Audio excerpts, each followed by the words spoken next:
Buenas, bienvenido a este vídeo. Es el tercero de esta serie de la asignatura Psicobiología de la UNED.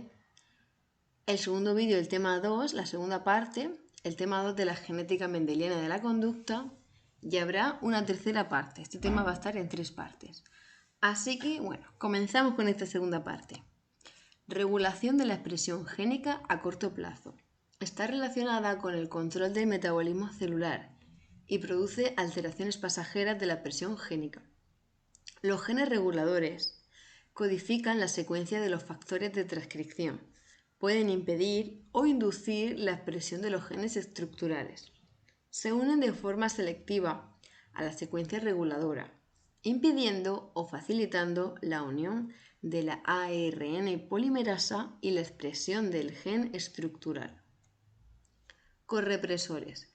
Son moléculas a las que necesitan acoplarse algunas proteínas reguladoras para adoptar la conformación espacial adecuada que les permita unirse a una secuencia reguladora concreta del ADN e impedir la expresión de un gen. Aquí tenéis el dibujo del libro del correpresor, que es importante ver también los dibujos porque también lo van a preguntar. Inductores. Son moléculas que, al unirse a proteínas reguladoras, hacen que éstas experimenten un cambio en su estructura tridimensional, que les impide unirse al ADN, permitiendo que el gen pueda ser transcrito. Como veis, el dibujo del inductor es muy parecido, entonces por eso los he puesto, para que os aprendáis a diferenciarlos. Mira, el correpresor es más cuadrado, el inductor es más redondo, y luego cambia en el efecto que hacen a cada una. Bueno, seguimos. Modelo del operón.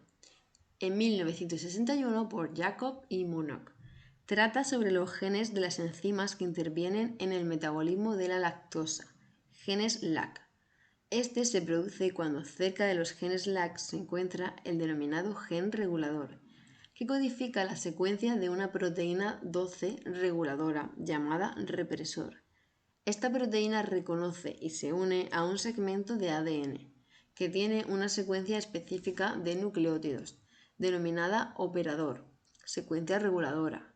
La unión del represor al operador impide que el ARN polimerasa pueda acoplarse al ADN y por tanto que la transcripción de los genes LAC se lleve a cabo. En el modelo del operón LAC, ¿qué elemento no está formado por ADN? ¿El promotor, el inductor, el operador o el gen regulador? El inductor. Estas preguntas que hacemos son tanto para repasar o para ampliar. Si yo hago el resumen muy escueto, entonces vosotros podéis parar el vídeo, pensar qué respuesta va a ser y luego veis si habéis acertado o no. Regulación de la expresión génica a largo plazo. Los homogenes o genes homeobos tienen en común una secuencia característica de 180 bases en uno de sus extremos. Las proteínas codificadas por estos genes regulan la metilación y la condensación. La metilación es una reacción catalizada enzimáticamente mediante la cual se inserta un grupo metilo, CH3, en la base nitrogenada de los nucleótidos. Provoca un cambio que impide la unión de la enzima ARN polimerasa y evita la transcripción del gen afectado. Condensación. Impide que la ARN polimerasa pueda acceder a los respectivos promotores. Otra pregunta. Respecto a la expresión de los genes contenidos en el ADN, se sabe que a. Todos los genes se expresan en las células de una forma continuada durante toda la vida del individuo. B. La inactivación génica a largo plazo está relacionada con el metabolismo celular. C. Los genes solo se expresan durante el desarrollo embrionario y dejan de expresarse en su totalidad en la etapa adulta. O D. La condensación y la metilación son mecanismos que impiden su transcripción a ARN mensajero. Y esta es la correcta.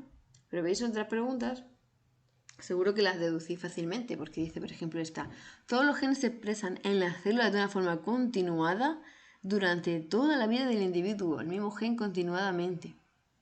O esta que dice, los genes solo se expresan durante el desarrollo embrionario y el resto del desarrollo no. Bueno, pues ya si os sabéis un poquito el tema, veréis que estas son falsas. La mutación. Cualquier cambio permanente en el material génico no debido a la segregación independiente de los cromosomas o a la recombinación que ocurre durante el proceso de meiosis. Cualquier alteración en la secuencia de nucleótidos del ADN, como la inserción o delección de un par de bases, sustitución de un par de bases por otro, inserción, delección, sustitución o cambio de orientación de segmentos más o menos grandes del ADN del cromosoma, todo esto es la mutación. ¿Y cómo la vamos a clasificar? Bueno, aquí tenemos una pregunta, la pasamos rápido para ver la clasificación. Por sus causas, espontáneas o inducidas. Por el tipo de células donde ocurre, somáticas o germinales. Por el cromosoma donde tiene lugar, autosómicas o ligadas al cromosoma X.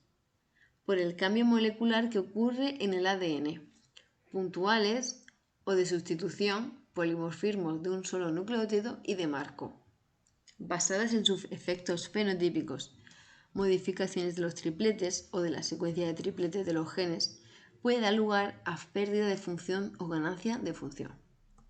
Ahora sí, vamos a ver la pregunta de las mutaciones génicas. A lo mejor habéis visto la respuesta, pero bueno. A. Siempre se transmiten a la siguiente generación. B. Se producen por errores en la replicación del ADN. C. Se producen para conseguir la adaptación de los organismos al medio ambiente. O D. Se producen importantes cambios en las frecuencias alélicas. Las mutaciones génicas, ¿qué creéis? Se producen por errores en la replicación del ADN. Pero si veis otra pregunta que dice, por ejemplo, siempre se transmiten a la siguiente generación. Se producen para conseguir la adaptación de los organismos al medio ambiente, por ejemplo. Se producen para conseguir la adaptación. No, las mutaciones se producen más bien por error o por azar.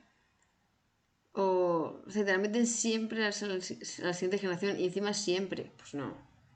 Bueno, seguimos. Esto ya lo hemos visto. Herencia intermedia. Cuando se cruzan dos razas puras de flores rojas y de flores blancas, en la generación F1, todas las flores son rosas.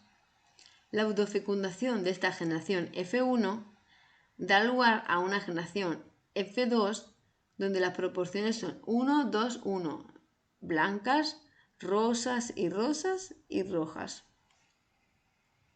Así yo lo estoy como dibujando porque falta un trocito en este dibujo para que veáis.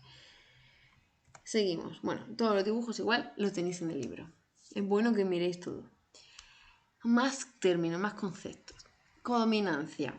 A nivel molecular, ambos alelos se expresan. Dominancia incompleta. A nivel celular, cuando los niveles de oxígeno son bajos, algunos glóbulos rojos se colapsan. Esta me da que no la tengo terminada. La terminaré para cuando suba el documento a Google, ¿vale? Que lo tengáis más completo.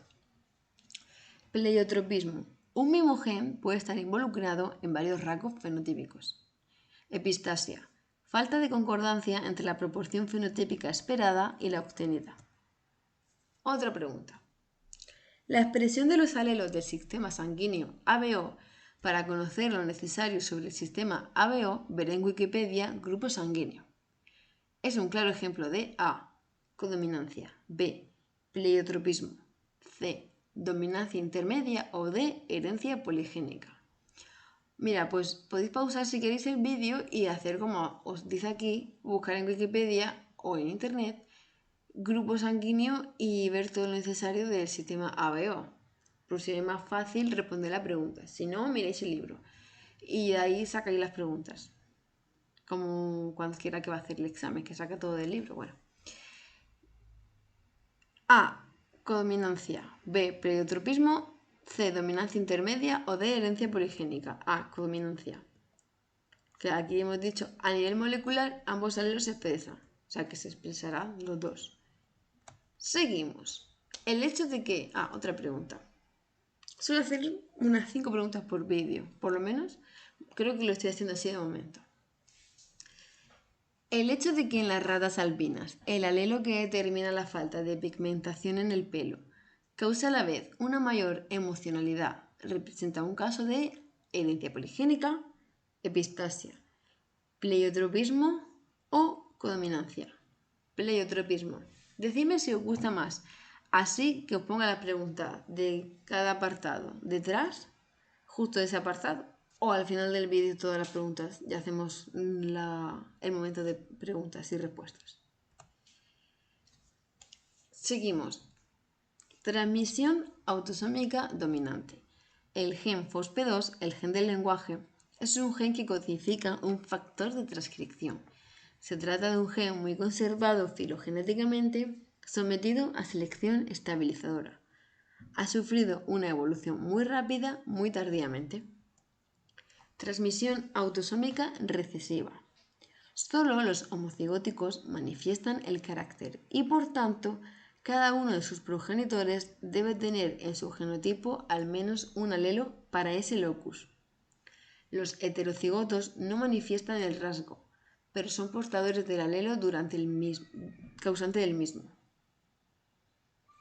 Vamos a ver la feniciaturia. Es una enfermedad de transmisión autosómica recesiva y consiste en que las que la sufren tienen un CI alrededor de 50. Se debe a un alelo recesivo de un gen ubicado en el cromosoma 12 y su explicación está en la acumulación de fenilalanina que al cabo de varios días desde el nacimiento empieza a ocasionar daños cerebrales. Transmisión ligada al sexo. Los machos son haploides. En las hembras, uno de los dos cromosomas X está inactivado. Enfermedades ligadas al cromosoma X de carácter recesivo. Ceguera para los colores, llamada daltonismo, hemofilia y el síndrome de X frágil. Este síndrome consiste en que tienen discapacidad mental, un CI moderadamente bajo, alteraciones de la expresión hablada, aversión a mantener la mirada, conducta autista. Se manifiesta por una rotura o estrechamiento en la posición del cromosoma X. Es por la mutación de un gen que se expresa en el tejido cerebral, consistente en un aumento espectacular en el número de repeticiones del triplete CGG. Vale, y hasta aquí dejamos esta segunda parte. Seguimos en la tercera parte con el resto del tema, todo lo que queda, ¿vale? Así que nada, nos vemos en el siguiente vídeo. Adiós.